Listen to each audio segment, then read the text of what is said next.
7 macam perkara yang merusak akidah dan keimanan, merusak amal perbuatan yang sudah kita kerjakan, merusak sendi-sendi kehidupan sosial, pendek kata merusak segala hal di dalam kehidupan kita. Jauhilah olehmu 7 macam perkara yang merusak. Yang pertama, asyirku billah, menyekutukan Allah subhanahu wa ta'ala. Agama dimulai dari keyakinan, maka kehancuran agama selalu dimulai dari kehancuran keyakinan, iman atau akidah yang dimiliki oleh seseorang. Dan untuk menghancurkan nilai-nilai iman yang kita miliki ini, orang rasanya tidak akan menghantam kita dengan peluru kendali. Orang tidak akan mengirimkan nuklir ke sini. Orang tidak juga akan mengirimkan satuan militernya ke sini. Untuk menghancurkan nilai-nilai iman, dibanjiri kita dengan paham-paham yang merusak dan mendangkalkan akidah. Baik ia bernama materialisme, baik ia bernama sekularisme, baik ia bernama banjirnya maksiat dan munkarat, baik ia bernama banjirnya peradaban dan kebudayaan yang menghancurkan moral daripada anak-anak kita, sedikit demi sedikit melenturkan dan melunturkan nilai-nilai keimanan kita, untuk kemudian pada waktunya nilai iman itu akan bertukar dan berganti menjadi nilai syirik kepada Allah subhanahu wa ta'ala. Atau pada sisi lain, menjadikan yang selain Allah sebagai tujuan akhir daripada kehidupan kita. Sedangkan kita sama-sama maklum bahwa di dalam pandangan agama Islam, dosa yang tidak berampun, dosa yang terbesar, termasuk dalam kategori bapak moyangnya dosa, tidak lain adalah syirik, yakni menyekutukan Allah subhanahu wa ta'ala. Pola penghancuran iman ini memang berstrategi. Ditawarkan kita kepada paham materialisme, paham kebendaan, di mana otak menempati urutan sebagai ranking pertama, Tuhan jatuh pada urutan kedua. Lalu menyusul kepada paham sekularisme, Allah dipisahkan dari seluruh kegiatan hidup ini, untuk pada gilirannya menjadikan yang selain Allah sebagai tujuan akhir daripada seluruh kegiatan hidup kita. Oleh karenanya, kewajiban menjaga nilai-nilai iman ini merupakan kewajiban yang mulia tetapi berat. Tidak hanya untuk kita, tetapi juga bagaimana mewariskannya kepada anak-anak kita, generasi yang akan datang. Orang-orang tua bijaksana yang diceritakan di dalam Al-Quran, kalau sudah berpikir tentang anak-anaknya, pertanyaan yang paling mereka risaukan ialah, ma ta'buduna min ba'di. Anakku, kalau pada satu saat aku, ayahmu sudah tidak ada lagi di dunia ini, meninggalkan kamu semua, ma ta'buduna min ba'di, apa yang akan kamu sembah nak? Jikalau sekarang ayahmu masih mau ke masjid, masih mau melakukan rukuk dan sujud, masih beribadah menyembah Allah subhanahu wa ta'ala, kalau orang tuamu sudah tidak ada, ma ta'buduna min ba'di, masihkah engkau mau datang ke masjid? Masihkah engkau mau rukuk dan sujud? Masihkah engkau mau menyembah Allah subhanahu wa ta'ala? Pertanyaan ini yang dipikirkan oleh Nabi Yakub kepada putra-putranya. Pertanyaan ini yang diteruskan oleh Nabi Ibrahim kepada anak-anaknya. Pertanyaan ini yang diwariskan oleh generasi ulama'us salafus saleh kepada para generasi berikutnya. Bagaimana kita generasi sekarang? Kita orang-orang tua sekarang bukan berfikir ma ta'buduna min ba'di, malah yang kita fikirkan ma ta'kuluna min ba'di. Kalau bapak tidak ada nanti kamu makan apa nak? Perkara kamu nyembah apa urusan nomor 18. Yang penting kamu nanti hidup bisa makan, nak. Maka kita sibuk mewariskan harta kepada anak-anak kita. Kita sibuk mewariskan kebun dan tanah kepada anak-anak kita. Kita sibuk mewariskan pabrik kepada anak-anak kita, sementara kita lupa mewariskan intan yang paling mahal, mewariskan mutiara yang paling berharga, yaitu nilai iman kepada Allah Subhanahu wa ta'ala. Alangkah baiknya apabila warisan harta, warisan tanah dan kebun, warisan rumah dan pabrik didasari lebih dahulu dengan mewariskan nilai iman kepada Allah Subhanahu wa ta'ala. Sebagai orang-orang tua, kita boleh bersedih kalau anak kita tidak mengerti komputer. Kita boleh bersedih kalau anak kita tidak mengerti matematika. Kita boleh bersedih kalau anak kita tidak mengerti bahasa Inggris. Tapi sewajarnya lebih bersedihlah kita orang tua jikalau mempunyai anak yang tidak kenal Allah sebagai Tuhannya, yang kemudian tidak mau rukuk dan sujud kepada Allah Tuhannya. Itulah kemalangan yang paling malang bila kita meninggalkan generasi yang tidak bertauhid kepada Allah Subhanahu wa ta'ala. Betapapun anak kita tidak ngerti komputer, saudara, paling-paling kerugiannya cuma kerugian dunia. Masuk dia ke alam barzakh, munkar nakir tidak akan sempat tanya kau belajar komputer apa tidak. Kumpul dia di padang mahsyar, malaikat juga tidak akan tanya matematikamu nilainya berapa. Yang ditanya kau kenal Allah, kau rukuk dan sujud kepadanya, kau pernah datang ke masjid. Oleh karena itu sekali lagi, menjaga nilai iman tidak hanya untuk kita, tetapi juga mewariskannya kepada anak-anak kita, generasi yang akan datang. Sungguh kemalangan yang paling besar apabila kita meninggalkan anak-anak kita. Mereka kita tinggalkan lemah ekonominya, itu tidak baik. Mereka kita tinggalkan lemah otaknya, itu pun akan membuat mereka tertinggal oleh yang lain. Tapi yang paling celaka, jikalau kita tinggalkan mereka dalam kondisi lemah imannya, rapuh akidahnya, tidak baik dan tidak betul keyakinan hidupnya. Oleh karena itu Nabi berpesan, jauhilah 7 perkara yang merusak. Yang pertama, syirik kepada Allah Subhanahu wa ta'ala. Menyekutukan Allah baik dalam ucapan, dalam keyakinan ataupun dalam perbuatan. Ini perkara pertama yang termasuk 7 perusak besar di dalam kehidupan. Kalau sudah jatuh kita ke lembah syirik, bagaimanapun banyak kebaikan yang kita kerjakan, berjiwa sosial, bertangan pemurah, gemar menolong orang lain, kalau memang dasarnya syirik, maka seluruh kebaikan kita akan hancur, tidak akan ada nilainya dalam pandangan Allah Subhanahu wa ta'ala. Dalam pandangan manusia mungkin kita dicatat sebagai orang sosial, gemar menolong orang lain, tidak berpangku tangan melihat orang yang mendapat kesulitan. Tapi oleh karena dasarnya syirik, dasarnya tidak mentauhidkan Allah, maka seluruh nilai kebaikan yang kita kerjakan tidak akan ada nilainya dalam pandangan Allah Subhanahu wa ta'ala. Maka jagalah iman kita, jangan sampai dihinggapi penyakit syirik yang bagaimana kecilnya sekalipun. Sekali lagi, baik syirik dalam bentuk ucapan, syirik dalam bentuk keyakinan, sampai kepada syirik dalam bentuk perbuatan, kita berhindar kepada sifat-sifat yang sedemikian itu. Karena apa? Dalam satu ayat Quran Allah Subhanahu wa ta'ala menjelaskan, innallaha la yaghfiru ayyushraka bih wa yaghfiru ma duna dzalika liman yasha. Allah tidak akan memberi ampun kepada orang-orang yang menyekutukannya, tapi Allah masih mau memberikan ampun kepada dosa-dosa yang selain itu bagi orang-orang yang dikehendakinya. Dosa selain syirik, apabila kita bertaubat, Allah masih mau mengampuni.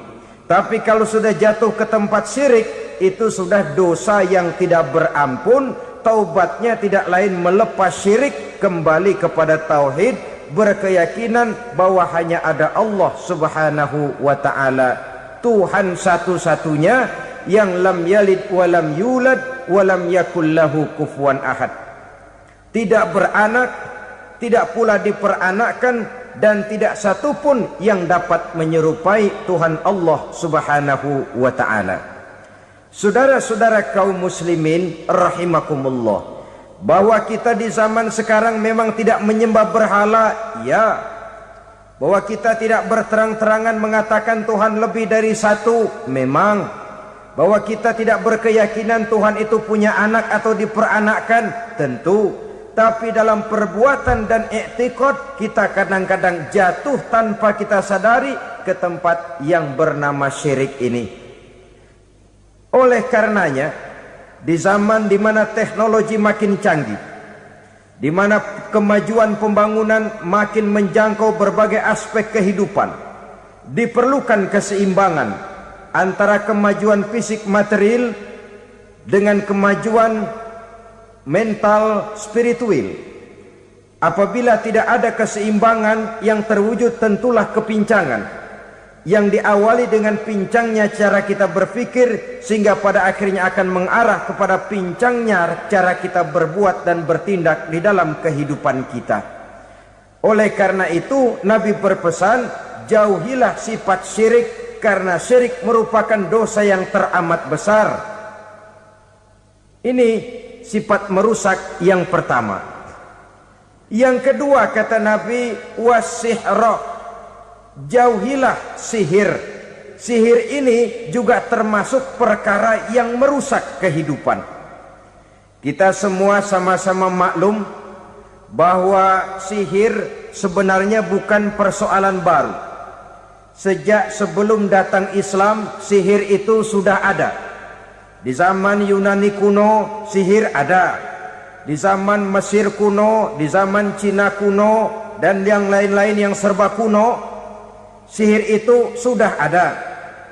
Bahkan para nabi pun, para rasul yang diutus oleh Allah Subhanahu wa ta'ala, senantiasa berhadapan dengan ahli-ahli sihir untuk menguji kebenaran dari misi yang mereka bawa. Sihir adalah perbuatan di luar kebiasaan yang bisa dikerjakan oleh ahlinya dengan bantuan jin atau setan. Hukum mempelajari sihir adalah haram, mengamalkannya lebih haram lagi. Sebab itu saudara-saudara, sihir merupakan perbuatan merusak yang harus kita jauhi. Ciri-ciri daripada perbuatan sihir, pertama, ia mengandung tipuan, bayangan khayal. Di zaman Nabi Musa misalnya, orang melihat tambang-tambang itu seperti ular. Nabi Musa melayangkan tongkatnya menjadi ular-ular besar yang memakan ular-ular kecil ciptaan tukang-tukang sihir Fir'aun tadi. Lalu sihir bisa terjadi dengan bantuan jin kafir atau setan. Kemudian ciri yang ketiga, sifatnya halus dan tersembunyi. Taruh kata ada seorang ahli sihir yang mempergunakan ayat-ayat Quran sebagai jompa-jampe, sebagai baca-bacaan, itu cuma sekedar kedok. Tujuannya tidak lain menjadikan agama sebagai ketok untuk membenarkan cara yang dimurkai oleh Allah Subhanahu wa ta'ala. Satu hadis yang diriwayatkan oleh Imam Bazar dan Tabrani, Nabi berpesan, laisa minna man tatayyara lahu au takahhana au tukuhhina lahu au sahira lahu. Tidak termasuk ke dalam golonganku, kata Nabi. Tidak termasuk umatku. Siapa mereka? Man tatayyara lahu, orang yang bertatoyur. Apa tatoyur itu? Dari kalimat toyaro, artinya terbang. Toir biasa diartikan dengan burung. Tatoyaro percaya kepada suara-suara burung. Man tatayyara lahu, mempercayai, meyakini dengan benar-benar kepada suara beburungan. Kan suka ada itu, nah bunyi burung tuh, maling liwat. Maling liwat. Burung bunyi, maling liwat. Itu termasuk tatoyaro lahu, percaya kepada suara burung. Kan aneh kalau suara orang nggak dipercaya, suara burung malah dipercaya. Ada ustadz ceramah, kiai ngaji, nggak mau didengerin, burung dengerin bener. Nah, suaranya dari sebelah mana? Belah kulon. Nah, itu tandanya ano. Habis dihitung-hitung. Itu termasuk tatoyaro lahu. Au takahana, atau bertenung, au tukuhina, atau minta ditenungkan, au sahirolahu, atau melakukan perbuatan sihir, atau minta disihirkan. Laisa minna, tidak termasuk ke dalam golonganku, kata Nabi. Sehingga dengan demikian saudara-saudara, menghadapi sihir dengan sihir sekalipun termasuk perbuatan yang tidak diajarkan oleh agama. Kita kan mempelajari sihir untuk jaga diri, tidak apa-apa. Yang dilarang mengamalkannya, dilarang juga mempelajarinya. Sebab orang kalau sudah mengetahui, biasanya lalu terangsang untuk mencoba. Kalau percobaannya berhasil, biasanya terangsang untuk coba lagi dan coba lagi. Pada akhirnya ketagihan, lalu beralih menjadi profesi, apalagi itu nanti bisa mendatangkan hasil uang. Saudara-saudara kaum muslimin rahimakumullah, kita manusia makhluk nyata.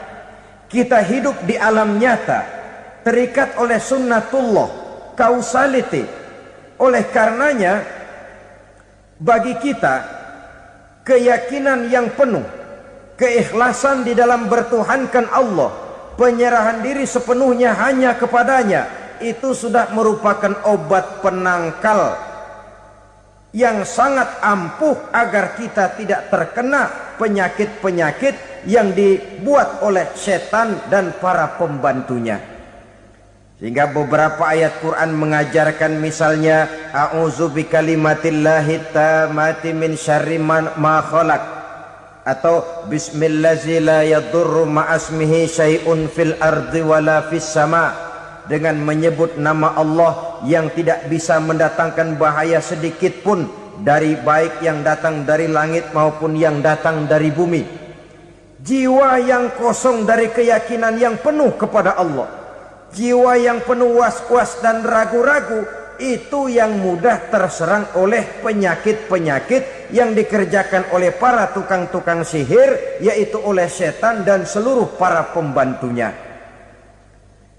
Kemudian hadis kedua yang diriwayatkan oleh Imam Ibnu Hibban, Nabi bersabda, la yadkhulul jannata mudminu khamrin wala mu'minu bisihrin wala qati'u rahmin. Tidak masuk sorga. Ini Nabi yang bilang, tidak masuk sorga. Siapa itu? Pertama, mudminu khamrin, orang yang berkekalan dalam mabuk. Selalu mudminun itu sudah menjadi perbuatan rutinnya, tidak kapok-kapoknya, teler seumur hidup. Mudminu khamrin, tidak masuk surga orang yang selalu bermabuk-mabukan. Yang kedua, wala mu'minu bisihrin, orang mukmin tapi main sihir. Ini juga oleh Nabi diperingatkan, tidak akan masuk surga orang mukmin tapi suka main sihir. Wala qati'u rahmin, dan tidak juga orang yang memutuskan silaturahmi. Tiga macam manusia yang diperingatkan Nabi tidak akan masuk surga: orang yang selalu mabuk, orang mukmin yang main sihir, dan orang yang memutuskan silaturahmi. Saudara-saudara kaum muslimin rahimakumullah. Lalu orang berkata, kenapa dilarang kita bersihir? Padahal Rasul sendiri kan punya mukjizat. Nah, kita memang harus membedakan antara mukjizat dengan sihir. Dalam kehidupan agama kita kenal ada yang namanya mukjizat, Ada yang namanya karomah atau keramat biasa diucapkan. Ada yang namanya maunah. Ada yang namanya irhas. Ada juga yang namanya sihir. Kesemuanya ini berbeda, saudara-saudara. Yang dinamakan mukjizat itu khusus untuk para rasul saja. Satu kejadian luar biasa yang terjadi dilakukan oleh Rasul atas izin dari Allah Subhanahu wa ta'ala. Perbedaannya dengan sihir jelas. Sihir dari setan, mukjizat dari Allah. Sihir bisa dipelajari, mukjizat tidak. Sihir umumnya untuk maksud-maksud yang tidak baik, sedangkan mukjizat untuk memperkuat kebenaran yang disampaikan oleh para rasul dan ditentang oleh umatnya. Bahkan kafir Quraisy dahulu menganggap orang-orang ahli sihir itu berada dalam satu posisi yang hina, sehingga mereka mengatakan dan menuduh Nabi Muhammad sebagai tukang sihir. Tuduhan sebagai tukang sihir adalah tuduhan yang sangat aib dan hina. Di tengah masyarakat kufar jahiliyah, kedudukan tukang sihir dipandang sebagai kedudukan yang hina, sehingga mereka mengejek Nabi dengan sebutan tukang sihir. Jadi mukjizat hanya untuk Rasul saja. Kemudian karomah. Karomah ini asal kata dari karoma, kehormatan, kemuliaan yang diberikan Allah kepada hamba-hambanya yang rajin mendekatkan diri kepadanya. Oleh karena ketekunannya melaksanakan ibadah, Allah memberikan keistimewaan kepada orang itu, yang dengan keistimewaannya dia bisa mengerjakan yang tidak bisa dikerjakan oleh orang lain. Karomah hanya bisa dicapai dengan prestasi ibadah. Kalau sihir mau ibadah apa enggak, asal dia belajar, bersatu dan berteman dengan setan, memenuhi persyaratan-persyaratan setan, biasanya lalu bisa. Sedangkan karomah tidak mungkin terwujud tanpa orang mendekatkan diri sedekat-dekatnya kepada Allah Subhanahu wa ta'ala. Maka kita lihat biasanya orang-orang yang punya ilmu sihir, mukanya rata-rata nggak enak dilihat. Kumuh, jauh dari air wudhu, jauh dari sujud kepada Allah, malah berteman dengan setan, menjadi pelayan-pelayannya setan. Saudara-saudara, adapun maunah, keistimewaan yang diberikan Allah kepada hamba-hambanya yang belum sampai kepada tingkat wali, tapi orang itu lebih banyak kebaikannya daripada kesalahannya. Umpamanya, saudara jalan bertiga di pinggir jalan, saudara ada pada posisi di tengah, lalu bertiga ini ketabrak mobil. Menurut perhitungan saudara mati lebih dahulu, tapi terjadi hal yang aneh, dua teman saudara mati, saudara malah cuma luka dan lecet sedikit saja. Apa itu? Kalau kita lebih banyak kebaikannya daripada kesalahannya, itu yang dinamakan maunah, pertolongan yang diberikan Allah kepada hamba-hambanya yang lebih banyak kebaikannya daripada kesalahannya. Sedangkan yang dinamakan irhas, kejadian luar biasa pada diri seseorang pada waktu dia masih kecil, yang menunjukkan tanda-tanda keistimewaannya. Itu umumnya pada para nabi pada usia kecilnya sudah ada irhas, tanda-tanda istimewa. Jelas baik mukjizat, karomah, maunah maupun irhas berbeda dengan sihir. Sihir ini jelas saja merupakan bantuan dan persekutuan antara manusia dengan setan. Padahal setan, kata Allah dalam Al-Quran, innahu lakum aduwwum mubin, sesungguhnya setan bagi kamu adalah musuh yang sangat jelas. Saudara-saudara kaum muslimin rahimakumullah, di zaman sekarang dalam menghadapi beban kehidupan yang makin pelik, menghadapi stres yang tidak kunjung selesai, menghadapi persoalan-persoalan yang teramat berat, orang sering mencari jalan keluar kepada hal-hal yang menurut pendapatnya bisa meringankan beban moralnya itu. Pergilah dia mencari sesuatu yang dapat meringankan bebannya. Dan tidak jarang yang jatuh ke pangkuan tukang-tukang tenung, ke pangkuan tukang-tukang sihir, yang mereka itu oleh Quran dijelaskan kadzabal munajjimun walau sodaku. Tukang-tukang tenung, tukang-tukang sihir, mereka itu bohong walaupun benar. Maksudnya bohong walaupun benar artinya kalau yang mereka kerjakan benar itu sih kebenaran. Benar dengan kebenaran itu lain. Kebenaran, kebetulan bisa, tapi tidak untuk selalu. Apalagi kalau itu sudah membahayakan kehidupan orang lain. Jadi oleh karena itu Nabi berpesan jauhilah daripada sihir. Kalau sudah jauhilah dari sihir artinya ya jauhilah daripada mempelajarinya, jauhilah daripada bergaul dengan orang-orang yang ahli di bidang itu, karena dari pergaulan segalanya bisa menular. Baiklah saudara, ini yang kedua. Yang ketiga pesan Nabi, wa qatlan nafsil lati harramallahu illa bil haq.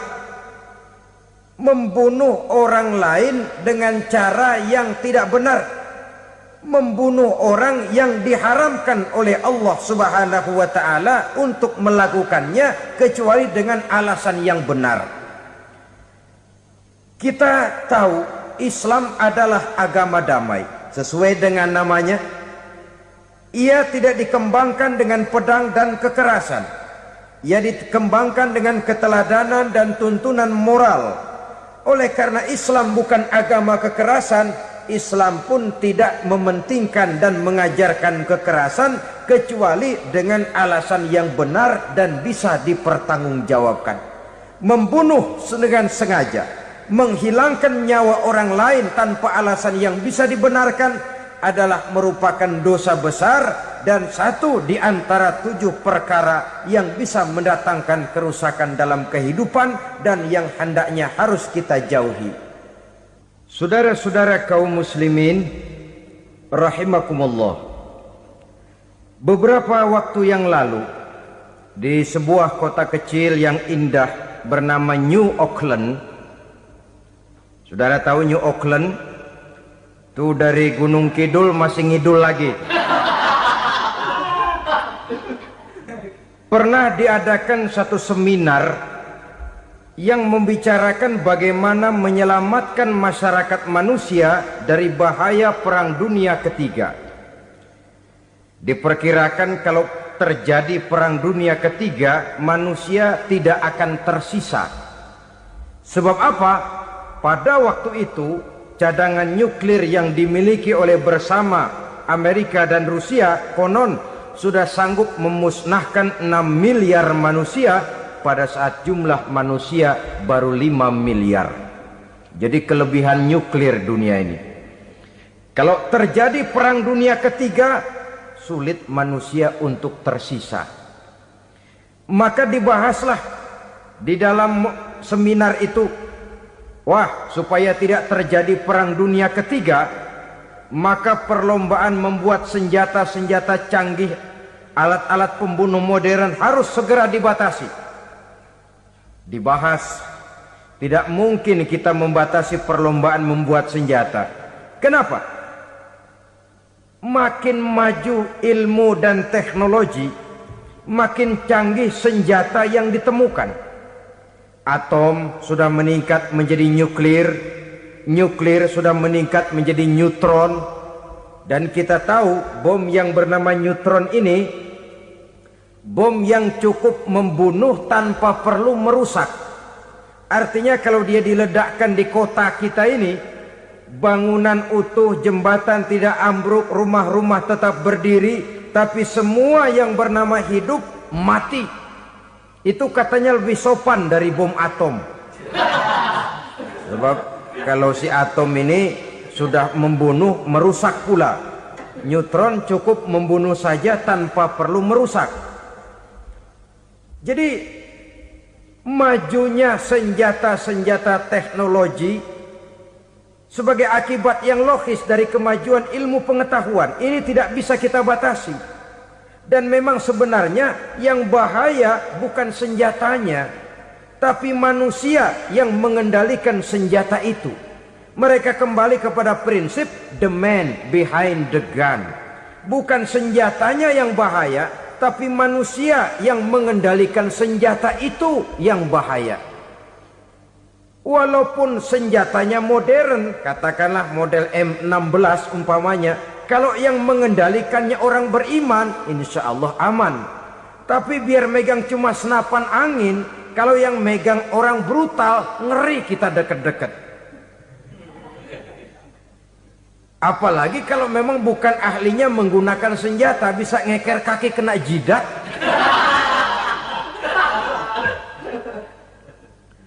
Mereka kembali kepada prinsip lama yang tetap baru.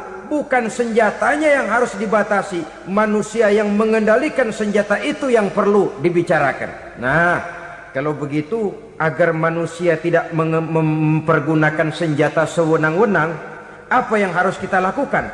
Ya, manusianya harus bermoral.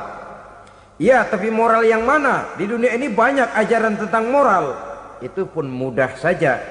Di sini kan kita undang saja ahli dari berbagai agama untuk membicarakan konsep perdamaian menurut agamanya masing-masing.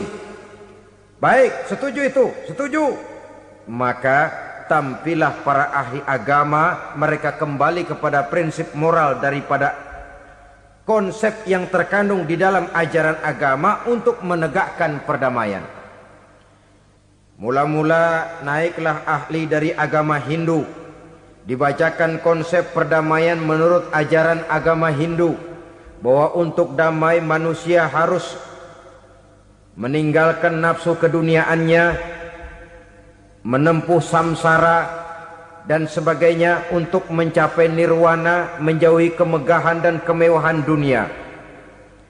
Ini lalu dibahas, rasanya juga tidak mungkin ini. Kemudian dari agama Nasrani, bahwa untuk damai manusia harus menciptakan sifat kasih sayang. Kalau ditampar pipi kiri, berikan pipi yang kanan. Kalau diberikan selendang, berikan baju. Nanti orang kasihan, lalu dia tidak akan nampar lagi. Ketika ini dibahas, ternyata rasanya pun tidak mungkin bisa diterima. Karena apa? Di zaman sekarang orang ditampar pipi kiri, dikasih pipi kanan. Bukan kasihan, gemes. Damai belum tentu, bonyok udah jelas. Lalu ketika dibacakan konsep perdamaian menurut Quran, di mana disampaikan ayat wa jazaa'u sayyi'atin sayyi'atun misluha faman afa wa aslaha fa ajruhu 'ala Allah. Balasan terhadap satu kejahatan adalah kejahatan yang seimbang, tetapi barang siapa yang memberi maaf dan mencari jalan damai, itulah yang terbaik dan akan mendapat pahala dari Allah Subhanahu wa ta'ala. Kamu tidak salah ditampar pipi kirimu, tampar lagi pipi kirinya sekeras dia menampar pipi kirimu. Nanti orang tidak mau menampar kita karena dia tahu kalau dia tampar kita, dia akan menderita tamparan sekeras dia menampar kita. Akan terjadilah prinsip saling hormat menghormati, tidak saling ganggu, tidak saling usil, tidak saling jahil. Atas dasar ini perdamaian bisa ditegakkan. Mereka bisa menerima konsep ini, tapi kemudian seminar ditutup tanpa satu keputusan resmi. Kenapa? Terus terang mereka kagum dengan konsep Islam, tapi sentimen lama terhadap nilai-nilai Islam telah menutup mata mereka untuk menerima kebenaran dari ajaran Al-Quranul Karim. Saudara-saudara kaum muslimin rahimakumullah, kembali kita kepada persoalan pokok. Roh adalah dari Allah. Dia akan kembali kepada Allah, milik mutlak dari Allah. Tidak pantas kita merampasnya dari orang lain. Tidak wajar kita menghilangkannya tanpa alasan yang dibenarkan oleh agama. Di zaman sekarang akibat persaingan hidup yang makin tajam, lapangan kerja yang makin sulit, tensi ekonomi yang makin tinggi, atau karena nilai moral yang makin rendah, atau juga karena rapuhnya pegangan orang kepada agama, nyawa rasanya sudah sedemikian murahnya. Berbagai kasus membuat berdiri bulu roma kita. Ada mayit, ada manusia dipotong 6, dicincang macam kambing. Ada yang dipotong 5, ada yang dipotong 13, dikardusin, dibuang ke tempat sampah. Inna lillahi wa inna ilaihi raji'un. Gejala apa ini? Kanibalisme. Manusia sudah demikian sadisnya, manusia sudah sedemikian buasnya, sehingga sesama manusia diperlakukan seperti hewan. Padahal hewan sendiri belum pernah macan makan macan, bagaimanapun buasnya macan. Belum pernah serigala memakan serigala, bagaimanapun brutalnya serigala. Tetapi manusia makan manusia di zaman sekarang kadang jadi kenyataan dalam kehidupan kita. Kadang persoalannya remeh saja. Soal uang 200 perak, pisau bicara, nyawa melayang. Soal rokok sebatang, celurit bicara, nyawa melayang. Soal-soal yang sama sekali tidak prinsip, begitu mudah kita menghilangkan nyawa orang lain. Padahal Nabi pernah memperingatkan, apabila dua orang muslim sudah berkelahi dan berbunuh-bunuhan, al-qatil wal maktul finnar, yang membunuh dan yang terbunuh dua-duanya neraka.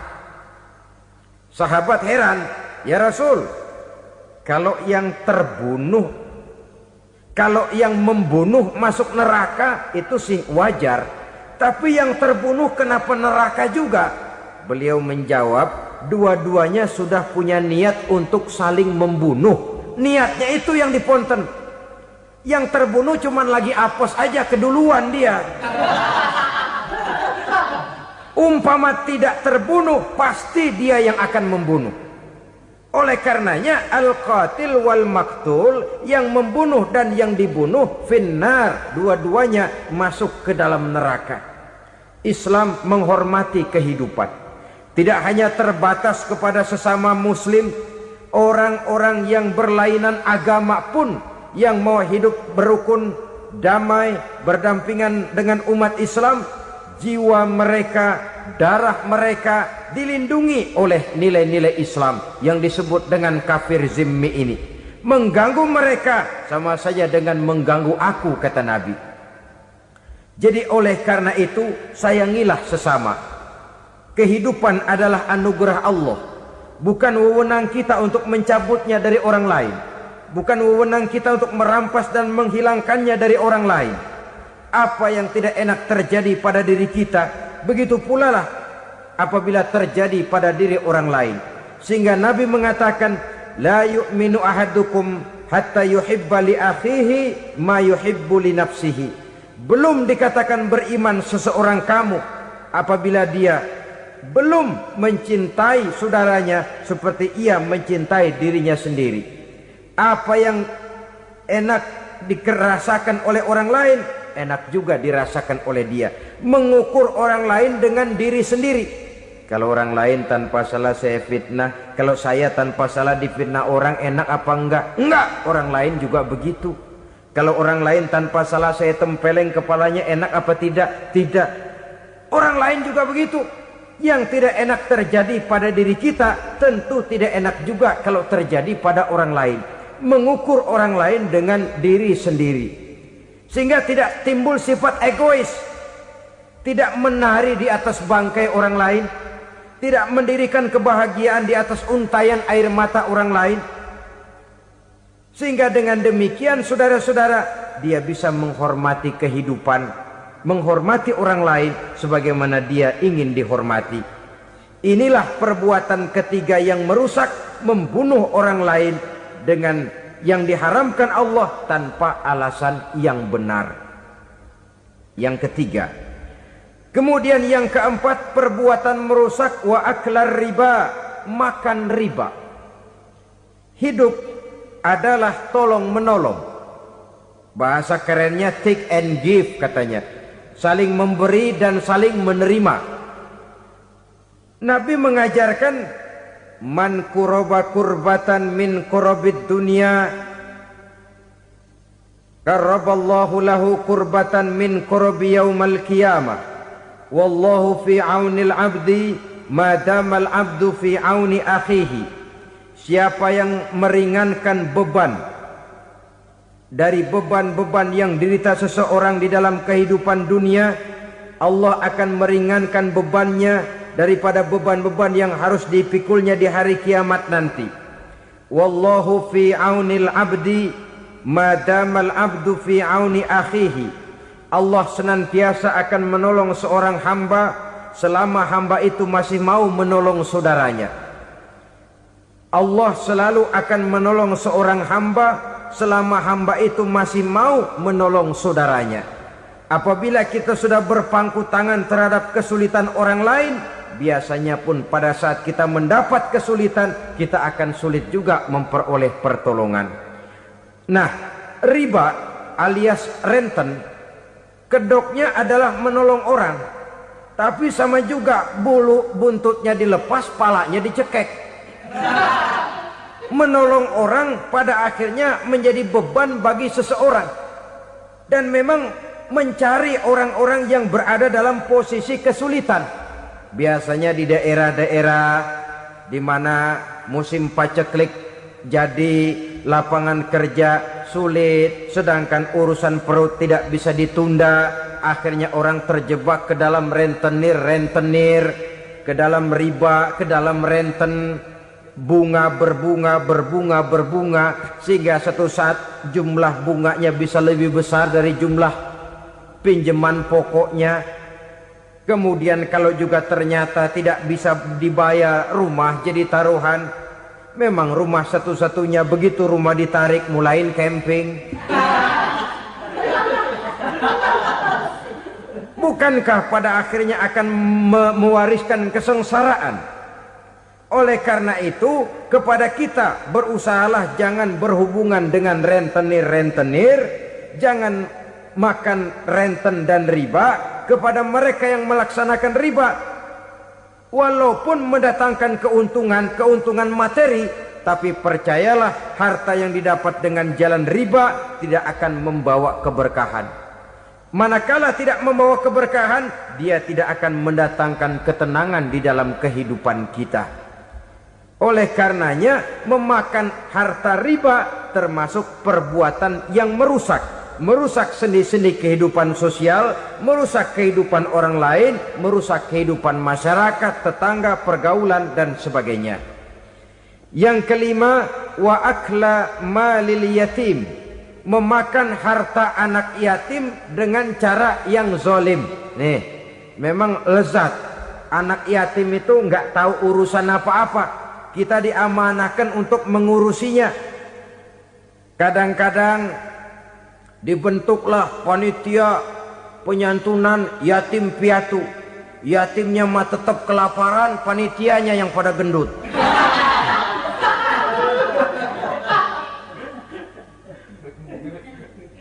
Padahal memakan harta anak yatim termasuk perbuatan dosa besar.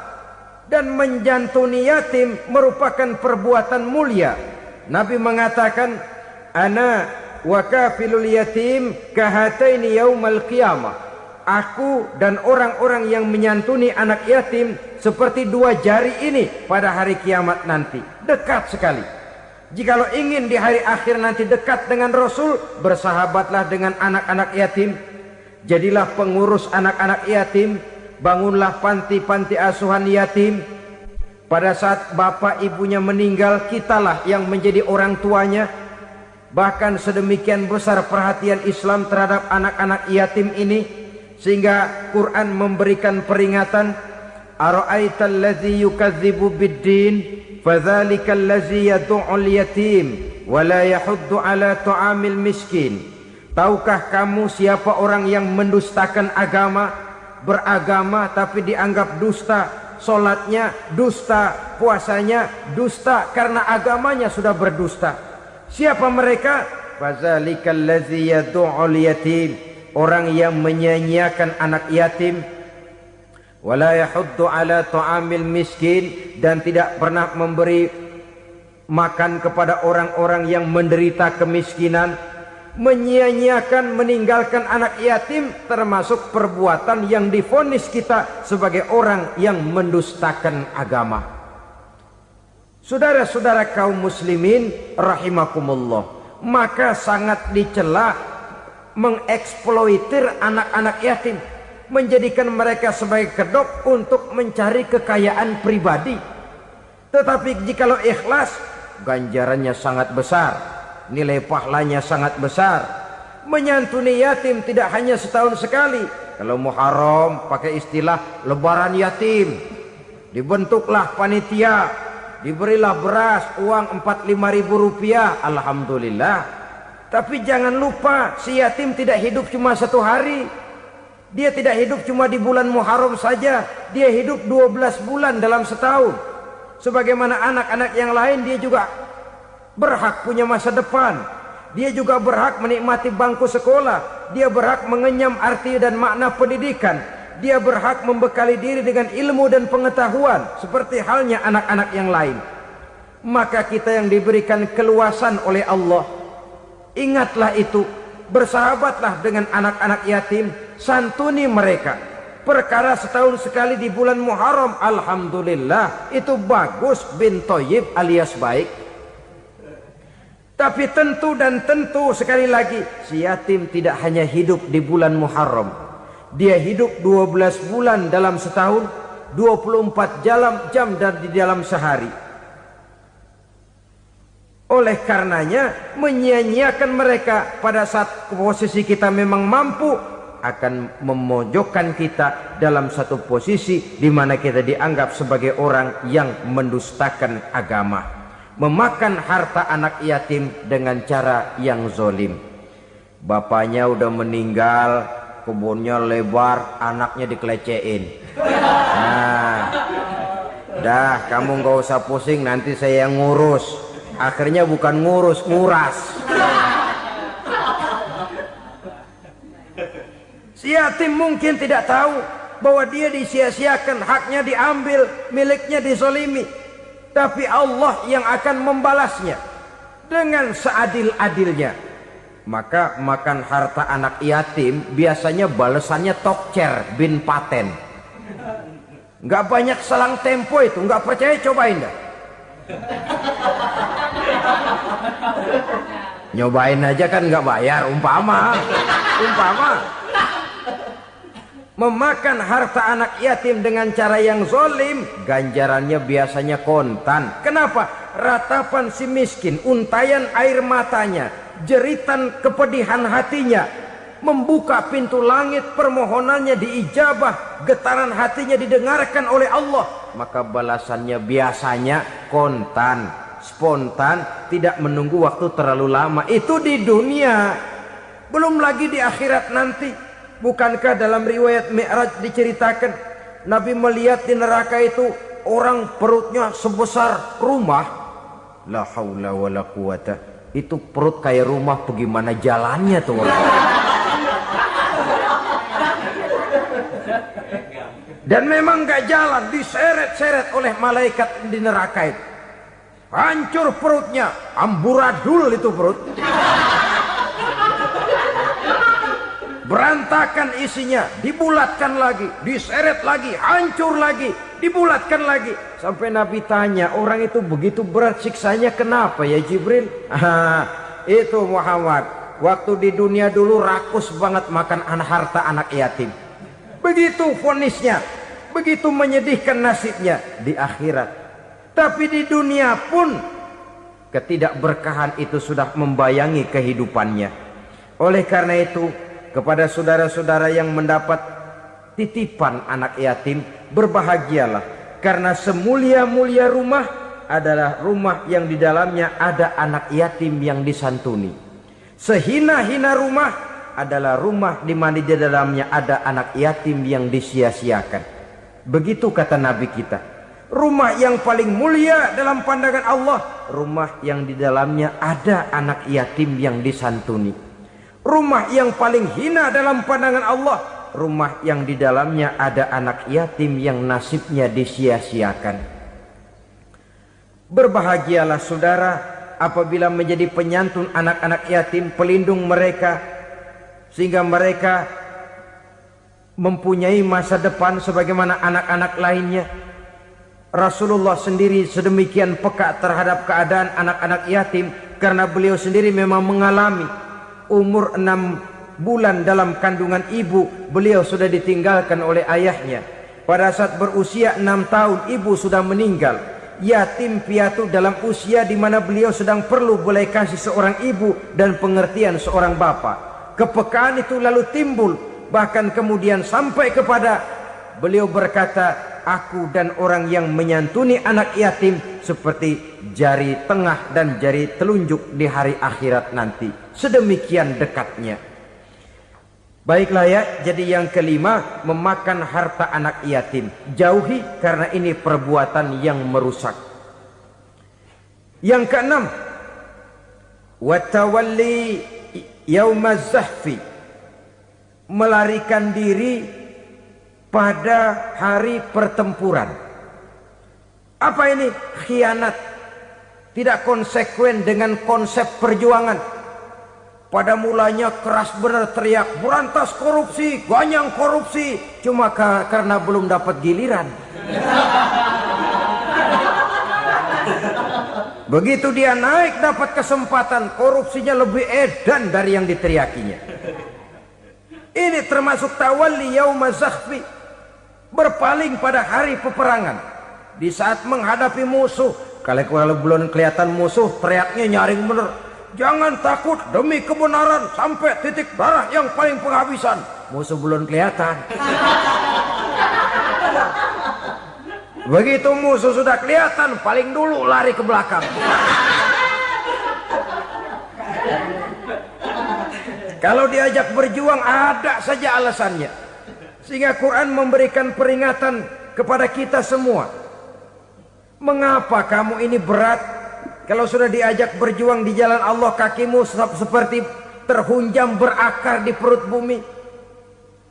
Berat untuk melangkah berjuang.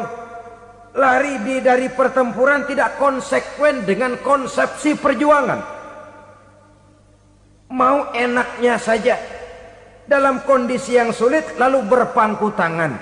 Ini termasuk ciri munafik yang di dalam Al-Quran disindir dengan bahasa kullama adha'a lahum masyaufi wa iza azlama alaihim qamu. Waktu terang mereka jalan, giliran gelap mereka mandek.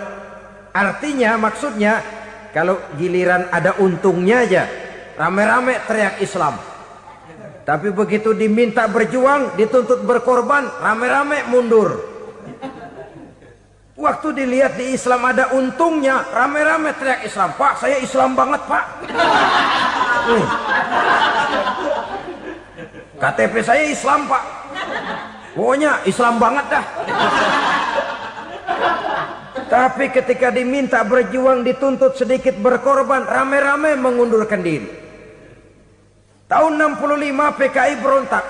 Waduh, waktu itu jadi orang Islam untung itu.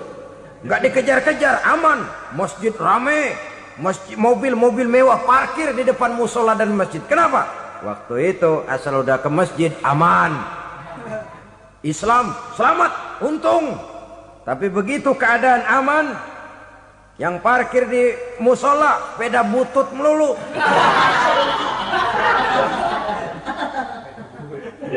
Waktu terang mereka jalan, waktu gelap mereka berhenti. Dikala di Islam ada untungnya, baru wah Islam bagus, Islam hebat. Tapi waktu dilihat ada kerugian, jangan bawa-bawa Islam dah. Jangan bicara soal Islam, ini kan bukan soal agama. Bukan soal agama. La haula wa la quwata illa billah. Beragama kita ambil talfik fid din, mengambil yang enteng-enteng saja dalam urusan beragama ini. Tidak konsekuen kita dengan Islam kita. Seolah kita mau memilih mana yang terasa cocok sama selera kita, kita teriak Islam. Beratan aja dikit, rame-rame berpaling. Itu termasuk tawalli yaumaz zahfi. Para pengkhianat, mental-mental hipokrit yang tidak mau konsekuen menghadapi segala bahaya. itu termasuk perbuatan yang merusak. Kenapa? Kalau cuma dia saja yang lari, mungkin tidak jadi soal. Tapi larinya ini akan mempengaruhi orang lain. Nah, pengaruhnya itu yang dicegah. Sebab kalau satu sudah mulai lari, yang lain mulai ngelirik. Ketika yang dilirik kemudian tidak ada reaksi, dia akan ikut lari. Artinya apa?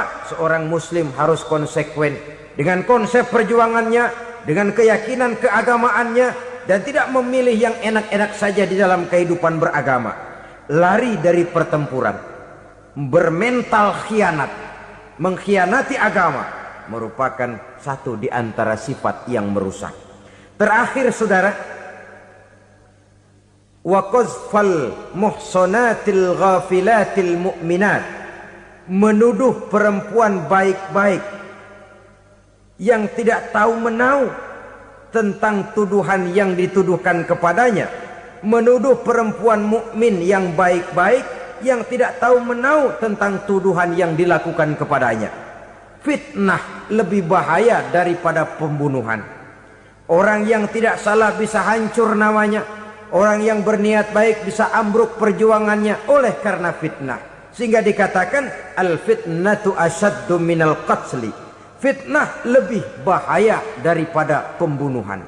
Maka memfitnah ini termasuk satu dosa di antara 7 hal merusak yang harus kita jauhi semampu kita, semampu-mampunya.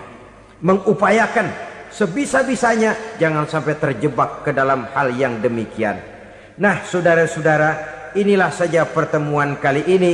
Mudah-mudahan ada manfaatnya. Semoga Allah memberikan kekuatan zahir dan batin kepada kita untuk bisa menjauhi 7 perkara yang merusak ini. Selalu berusaha menyimpan sesuatu yang bisa membawa manfaat, baik untuk dirinya, untuk anak cucunya, maupun untuk keluarganya, untuk masa kini dan masa depannya. Kadang simpanan itu berbentuk uang, kadang berupa tanah, lain saat berbentuk pabrik, dan lain sebagainya. Sementara masa depan yang paling pasti adalah akhirat. Jika untuk masa depan dunia kita rela memeras keringat, membanting tulang, pergi pagi dan pulang petang, menyimpan uang, menyimpan tanah, menyimpan pabrik, pernahkah kita merenung jika satu saat kiamat datang, kita dibangkitkan dari kubur masing-masing, berdiri di padang mahsyar untuk mempertanggungjawabkan seluruh kegiatan hidup kita di dunia ini, lalu kita akan menuju ke alam akhirat. Sudahkah kita mempunyai simpanan untuk akhirat kita? Pada pertemuan kali ini saya ingin menyampaikan sebuah hadis di mana Rasulullah sallallahu alaihi wasallam bersabda, arba'un min kanzil jannah. Simpanan sorga ada 4 macam. Yang pertama, ikhfa'us sadaqah, menyembunyikan sedekah. Saudara-saudara kaum muslimin, sebagaimana yang kita maklum bahwa Allah Subhanahu wa taala melebihkan sebagian rezeki dari kita terhadap yang lain. Ada yang kaya, ada yang setengah kaya, ada yang miskin, ada yang setengah miskin, dan selanjutnya. Ada yang gajinya kecil tapi penghasilannya gede. Ada yang penghasilannya gede tapi nggak punya gaji. Ada juga yang memang gajinya gede dan penghasilannya gede. Kelebihan rezeki merupakan sunnatullah dan tidak harus membuat kita merasa lebih dari yang lain. Bahkan sebaliknya, kelebihan itu harus membuat kita ringan tangan untuk menolong mereka yang memang memerlukan pertolongan. Kalau saudara diberikan ilmu, maka pertanyaan akhirat cuma satu: ilmumu kau amalkan untuk apa? Kalau saudara diberikan umur yang panjang, pengadilan akhirat juga bertanya satu: umurmu kau habiskan di mana? Tapi kalau saudara diberikan harta, pengadilan akhirat akan bertanya 2: hartamu kau dapat dari mana, kau belanjakan kemana. Dari mananya ditanya, dan kemananya juga ditanya.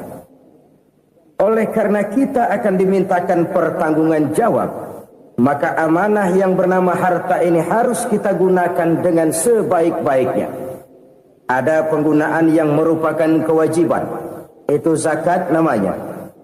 Ada penggunaan yang sewaktu-waktu, itu infak namanya.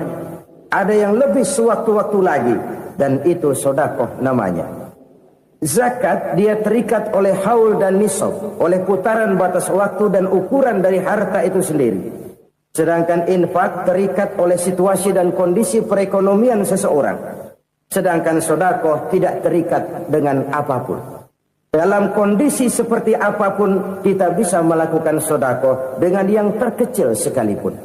Sampai-sampai Rasulullah sallallahu alaihi wasallam mengajarkan, la tahqiranna minal ma'rufi syai'an walau an talqa akhaka biwajhin talik. Atau ada hadis, tabassumuka fi wajhi akhika laka sedekah.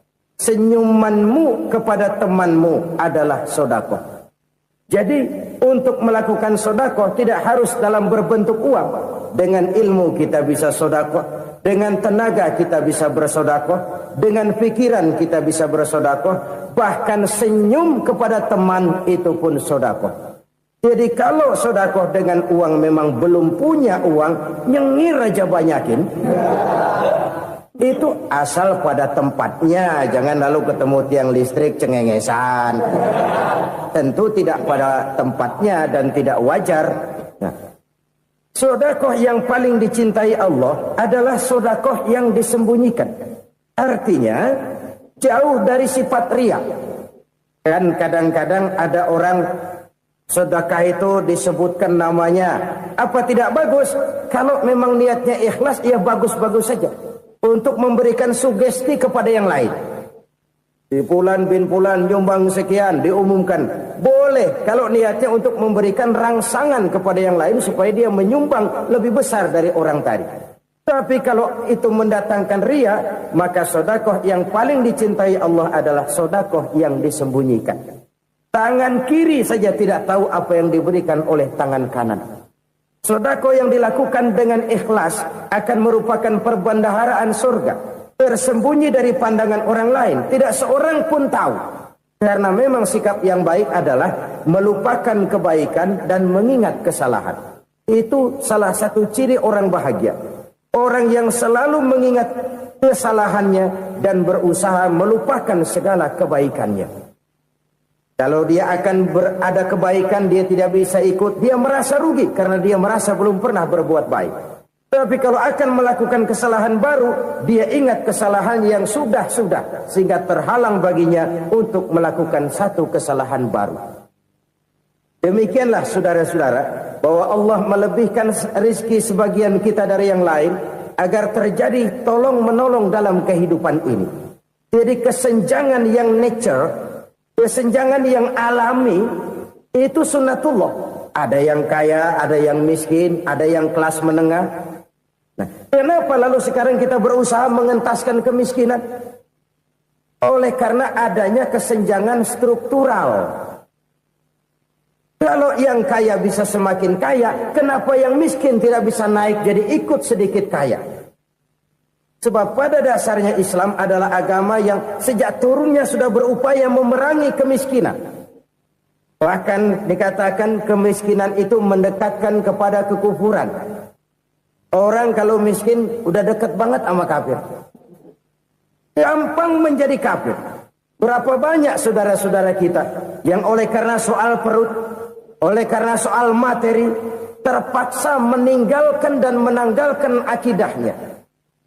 Menjual petunjuk yang diberikan Allah dengan kesenangan dunia yang cuma sebentar ini. Na'udzubillah, thumma na'udzubillah. Jadi makin kita sembunyikan satu sedekah, semakin banyak perbendaharaan kita di surga. Sedekah yang paling dicintai Allah adalah sedekah yang disembunyikan. Malahan ada seorang sufi, dia punya kebiasaan kalau pergi sholat Jumat dia bawa uang, itu uang dia taruh di bawah tikar masjid. Dia niat sedekah kepada siapa saja yang nemuin itu duit. Maksudnya apa? Supaya yang nemuin nggak tahu siapa yang punya duit. Demikian dia saking ingin menyembunyikan sedekahnya. Karena sifat riya itu bisa memakan amal kita sendiri. Riya itu termasuk menyebut-nyebut kebaikan kita. Orang yang suka nepuk dada, sedikit-sedikit ngitungnya kalau nggak gua. Oh, kalau nggak gua tuh yang belas itu kalau nggak gua. Iya, kalau nggak lu kenapa emang? Orang yang suka menepuk jasa. Biasanya memang begitu, saudara-saudara. Kalau perang lagi berkecamuk, orang nggak sempat ngaku jadi pahlawan. Tapi begitu perang selesai, yang kagak kenal bedil ngaku pahlawan, Mas. Itu sesuatu yang biasa. Oleh karenanya, orang-orang yang ikhlas dalam bersedekah, disembunyikannya sedekah itu, Allah cinta betul. Malahan ada hadis memberikan jaminan, inna sadaqatal mar'il muslimi tazidu fil umri wa tadfa'u mitatas su'i. Sesungguhnya sedekahnya seorang mukmin tazidu fil umri, bisa menambah umur panjang. Wa tadfa'u mitatas su'i, dan menyelamatkan manusia dari mati secara su'ul khatimah. Jadi siapa yang kepengen panjang umur, banyaklah sedekah. Yang bosan hidup, pelit terus. Sedekah menambah panjang umur dan menyelamatkan manusia dari mati secara su'ul khatimah. Pak, katanya umur itu nggak bisa ditambah, nggak bisa dikurangin. Kapan? Kalau ajal sudah datang. Wa idza jaa ajaluhum la yastakhiruna sa'atan wa la yastaqdimun. Kalau ajal datang tidak bisa dimajukan, tidak bisa dimundurkan. Itu kalau ajal sudah datang. Tidak bisa lagi umur ditambah dikurangi, sudah datang. Tapi kalau belum datang, itu kan haknya Allah. Mau ditambah, mau dikurangi, hak prerogatif Allah. Sebagai pencipta manusia, Allah maha kuasa dan maha mampu. Sedekah ini menambah panjang umur dan menyelamatkan manusia dari mati secara su'ul khatimah. Orang mati kan sama ya, kondisinya mati, nggak nafas. Tapi hakikat mati kan lain-lain. Ada yang mati itu husnul khatimah, baik akhirnya. Misalnya lagi ngaji mati, lagi sholat mati, lagi sedekah mati. Ini yang dinamakan dengan husnul khatimah, baik di akhirnya. Sebaliknya ada yang su'ul khatimah, jelek di akhirnya. Ini yang jadi catatan akhir. Lagi nyekek botol, mampus. Lagi banting kartu, modar.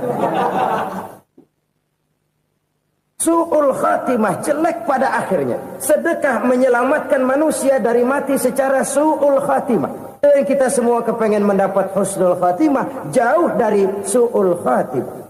Oleh sebab itu yang bisa menyelamatkan kita dari penyakit itu antara lain adalah sedekah yang disembunyikan. Yang dikerjakan dengan ikhlas karena Allah. Tidak karena kepengen dipuji orang. Tidak karena ingin dikatakan orang pemurah. Sebab orang dermawan itu orang yang memberi tanpa harus diminta. Kalau masih harus diminta, ya belum dermawan namanya. Masih harus diminta. Kalau nggak diminta ya tulus. Lolos, polos. Saudara-saudara kaum muslimin rahimakumullah. Harta adalah amanat dan akan kita pertanggungjawabkan.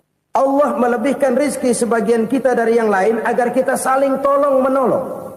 Bantu membantu. Nabi janjikan siapa yang meringankan beban saudaranya muslim di dunia, Allah akan meringankan bebannya di akhirat nanti. Sebuah jaminan dari baginda Nabi.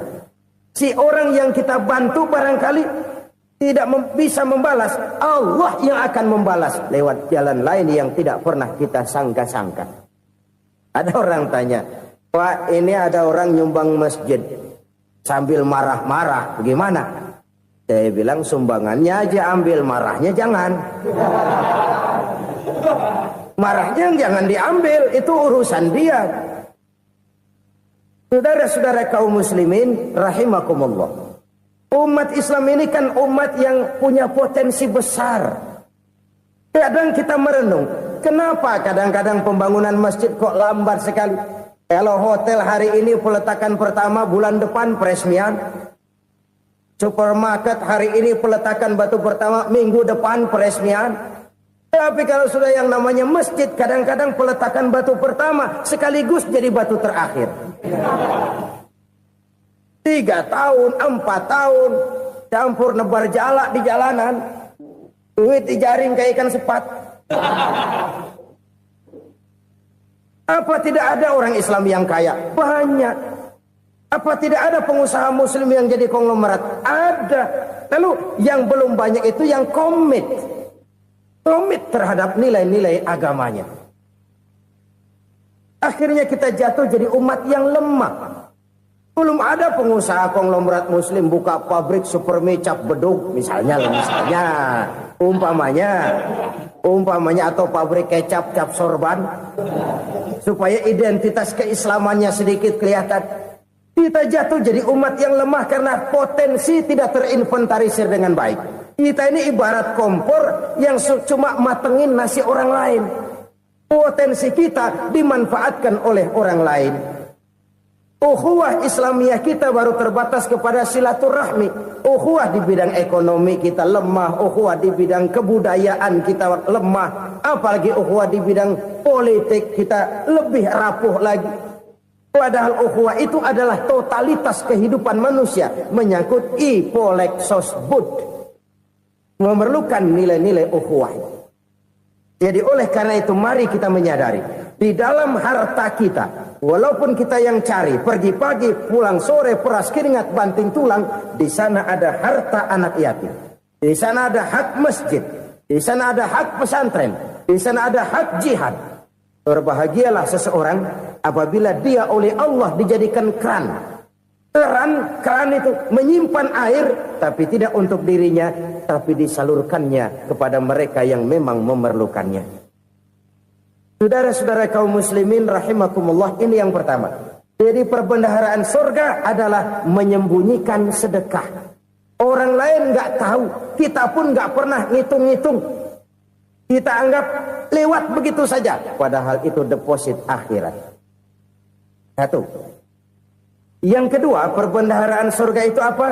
Wa kitmanul musibah, menyembunyikan kesulitan. Kadang orang takut menghadapi kesulitan. Tapi makin kita merenung, hidup ini kan sebenarnya urusan. Takut sama urusan ya jangan hidup. Tandanya orang hidup itu kalau punya urusan. Urusan melupakan problem. Problem sering menimbulkan kesulitan. Kesulitan bukan untuk ditakuti, tapi untuk diatasi dan dicarikan jalan keluarnya. Siapa sih orangnya yang gak pernah sulit-sulit? Makin tinggi status sosialnya, makin gede urusannya. Makin tinggi kualitas imannya, makin berat tingkat kesulitannya. Cuma memang yang namanya enak itu seperti pelangi. Biang lala itu gak pernah di atas kepala kita. Di atas kepala orang melulu. Lo sih enak lo, kata kita. Dia juga bilang yang enak kan lo. Pelangi itu nggak pernah di atas kepala kita. Kata tukang beca, aduh enak ya naik Mercy. Kata tukang beca, apa yang di dalam mobil Mercy? Aduh enak bener tukang beca, di jok ngeringkuk ngorok pulas bener. Saya kamar pakai AC sejuk, tempat tidur sutra, empuk, alga, spring bed, kulak kulik nggak bisa pulas kalau belum minum Valium, belum tidur. Enak bener tukang beca, di jok ngorok nggak tahu wetan kulon. Itu tukang beca bilang yang di Mercy enak, yang di Mercy bilang tukang beca enak. Inilah enak, nggak pernah di atas kepala kita, di atas kepala orang lain melulu enak itu. Nah, saudara-saudara, yang merupakan perbendaharaan surga itu orang yang bisa menyembunyikan kesulitan. Baik pribadi ataupun rumah tangga. Nih terutama rumah tangga yang jadi soalnya. Kadang-kadang kita ini kalau senang, sebaliknya. Kalau senang kita diam. Kalem aja, cuek. Banyak banget duit kita, bawaan diam aja udah. Malah ketemu orang takut. Tapi begitu susah, sekampung tahu. Padahal Nabi mengajarkan perbendaharaan surga itu menyembunyikan musibah, menyembunyikan kesulitan. Kalau enak, cerita sama orang-orang. Kalau nggak enak, rasain sendiri, tekan sendiri, atasin sendiri. Kita kan sebaliknya. Senang kita diam, asal lagi susah, paling tidak kita nyari teman buat cerita kesusahan. Siapa orangnya yang nggak pernah susah? Cuma soalnya bagaimana kita mengatasi kesusahan itu sendiri. Begitu juga misalnya kalau orang sudah berumah tangga, itu orang tuanya harus menjadi tempat dia cerita yang enak-enak saja. Yang nggak enak rasain berdua, selesaikan berdua, atasin berdua. Jangan dibalik. Asal senang diam, giliran susah saja. Maknya laporan. Terbalik. Bisa menjaga security informasi. Maka nama bayam keluar diam. Malah seluitan. Enak amat lo makan daging ayam. Security informasi. Saudara-saudara kaum muslimin rahimakumullah. Ujian yang terberat itu yang pernah diberikan kepada para nabi, para rasul, para aulia, para ulama. Makin tinggi keimanan, makin berat bentuk kesulitan. Ayo saya kemukakan satu contoh saja. Ada seorang nabi yang kaya, nabi kaya, namanya Nabi Ayub. Iblis kalau orang begini kan keki, ibadahnya rajin, kaya. Nih yang kayak begini susah digodain. Kalau ibadahnya rajin, miskin, kali bisa disogok. Sini imannya mantap, ibadahnya rajin, kaya, nabi lagi. Tapi namanya iblis nggak kurang akal. Laporan, Tuhan, kenapa Les? Ya ini bahasa saya, bahasa Qurannya sih nggak gitu. Itu hambamu yang namanya Ayub, dia rajin ibadah cuma karena dikasih kaya aja. Coba kasih miskin dia, berhenti dia sembahyang. Ah, kamu bisa aja. Saya tahu Ayub itu hambaku yang ikhlas. Saya buktiin Tuhan, silahkan. Dibuktiinlah, iblis turun ke alamin. Yang mula-mula dia lakukan, dia rusak sawah ladang Nabi Ayub. Dia binasakan binatang ternak Nabi Ayub. Sehingga dalam waktu singkat, jatuhlah Nabi Ayub dari orang paling kaya jadi orang paling miskin.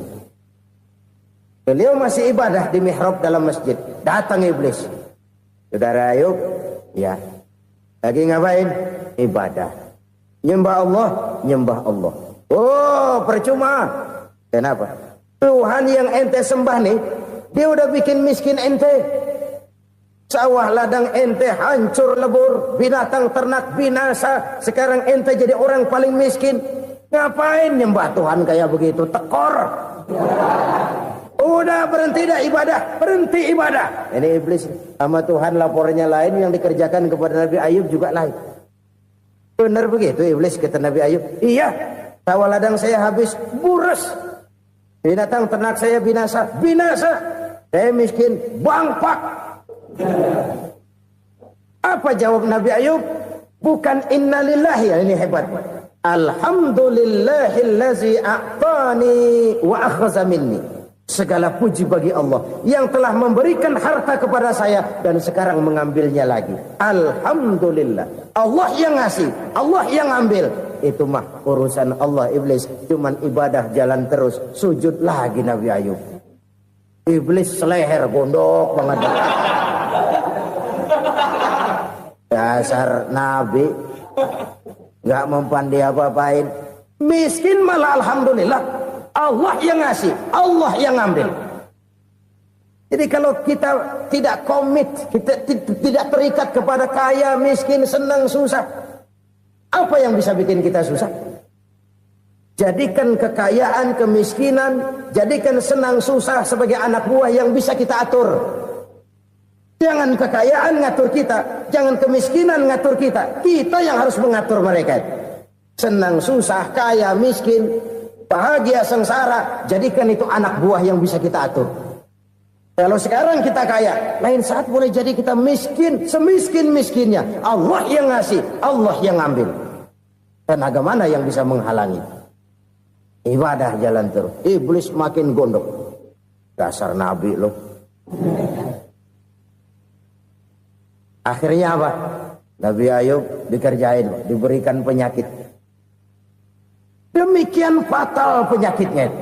Bayangin, udah miskin sakit. Masya Allah. Miskin sakit.